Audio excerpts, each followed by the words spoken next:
Hello everyone, my name is Philip Caputo, founder and creator of AccountThis.com. Today we're going to be teaching a little lesson called Financial Forces, as you can see above my head.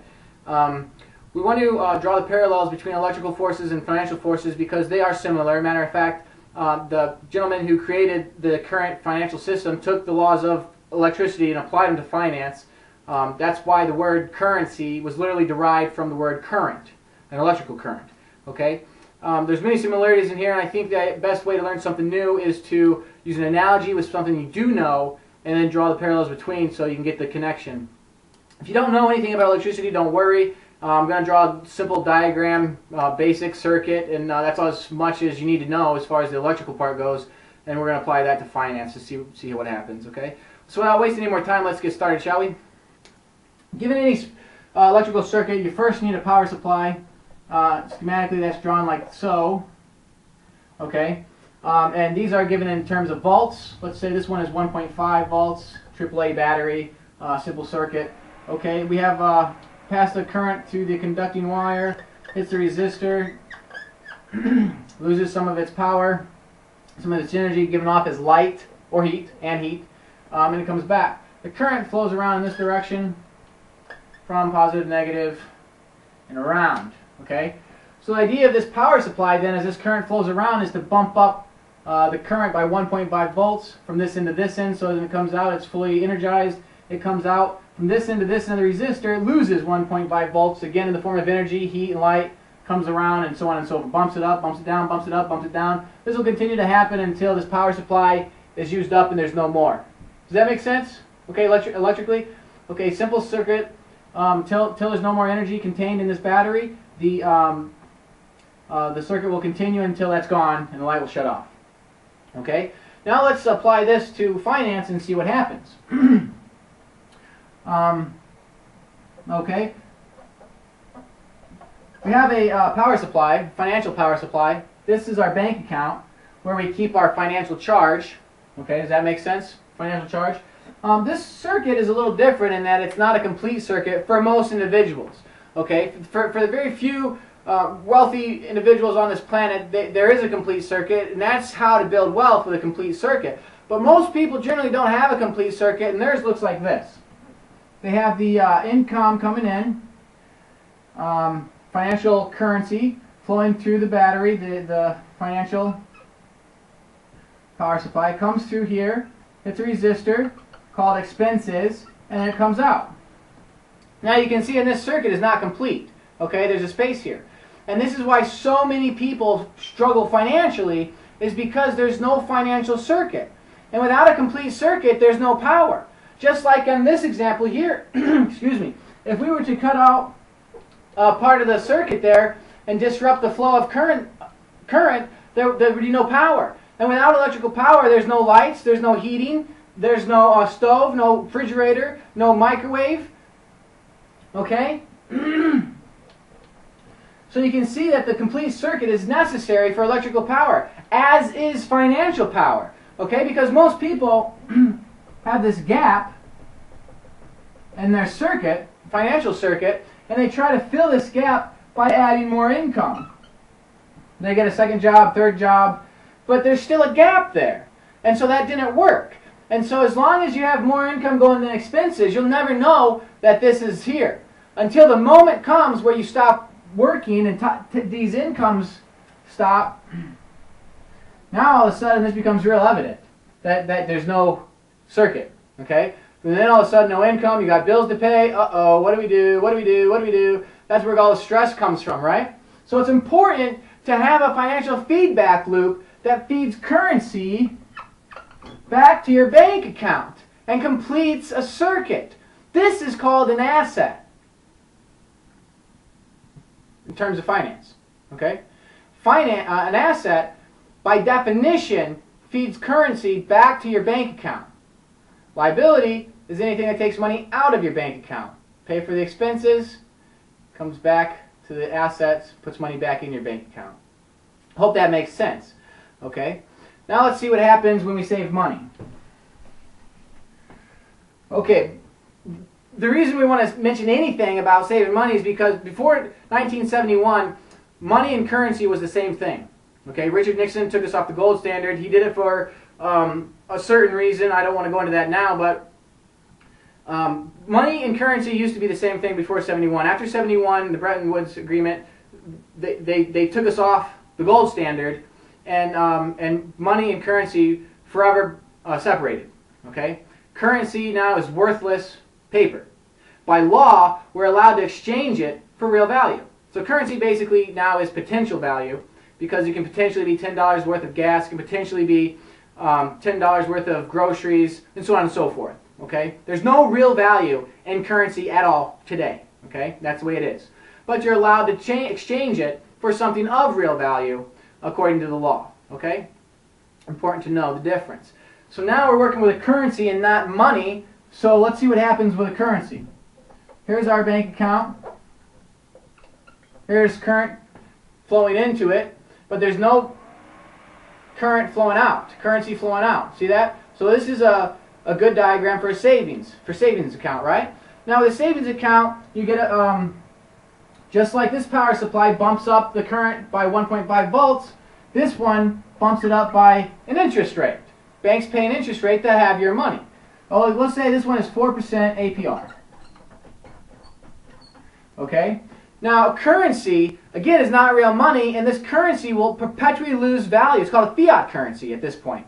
Okay? Because it has no real value, and so it perpetually loses value because as the government borrows more and more money from the Federal Reserve, and this money supply expands and expands and expands, the value that this new money comes from is from the existing supply that was already in circulation. Okay? So as the supply expands and gets bigger and bigger and bigger, the value of every $1 gets smaller and smaller and smaller. Okay?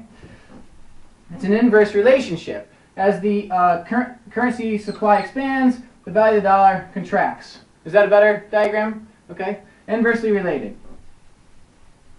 So that's called inflation. Okay? And that's where inflation comes from. Now we've got to take that into consideration, because as the currency is coming into your bank account being bumped up by 4%, it's also being bumped down by this inflation.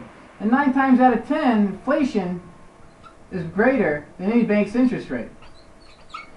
And to get the measurement of inflation, we look to the Consumer Price Index, or the CPI. The CPI is a basket of goods, and we take all the prices and we average them out, and we watch the up and down movement of this graph, and we can see where inflation is. It's generally between 2, 3, 4% sometimes that the government shows you. But if you pay attention to the CPI, you'll notice certain goods being taken out of the basket and being replaced with cheaper ones.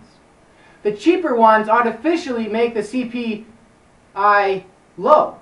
I say artificially because that's why we call it as investors the CPI, because it's not the true measure of inflation. So if you take out the substitute goods and put back in the original ones and calculate the measure of inflation, it's about 5% right now. And there's online sites out there that you can find that you can do your research to come up with this.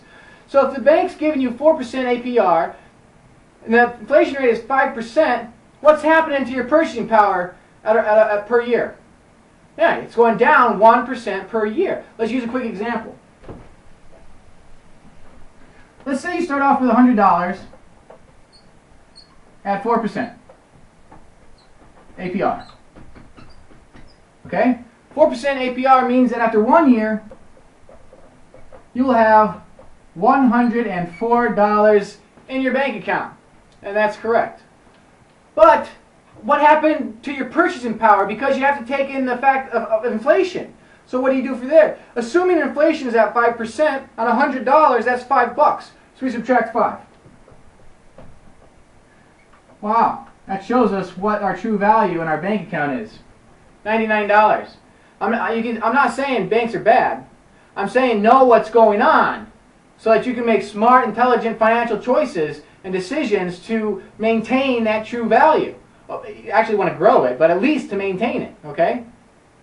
So as you can see here, by keeping your money in the bank in this scenario, you're losing $1 per year of your purchasing power. So as your bank account moves up, the prices of all the goods in society moved up $1 more. So you actually lost $1 of purchasing power. Does that make sense? I hope so.